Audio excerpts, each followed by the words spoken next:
Eccoci qua, cade a corte, casa di Accorte e siamo qui da Oliver.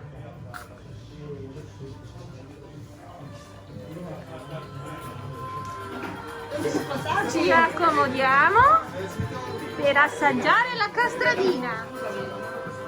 Eccolo lì. Ciao Oliver. Ok.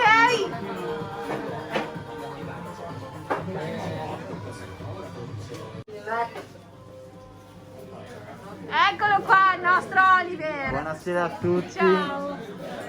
Eccoci qua, il tour della castradina ed ecco qui la castradina di Oliver, la più buona del mondo. Oliver, ricetta originale, eh? Originale ma a modo mio come sempre. Oh.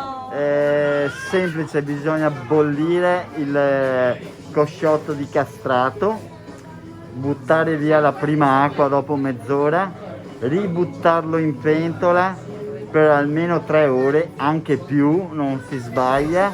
A parte si deve fare un trito di sedano, carote, cipolle e un po' di alloro. Si possono mettere anche i chiodi di garofano, ma nella mia castradina non ci sono perché non piacciono a me. quindi sì, perché qua siamo come a casa.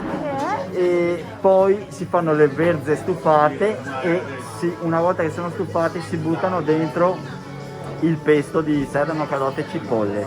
Si fanno soffriggere assieme e si aggiunge il brodo e la carne del castrato va minuziosamente sbriciolata e dopo si inserisce alla fine sulla zuppa praticamente. Beh, che meraviglia, adesso la assaggiamo.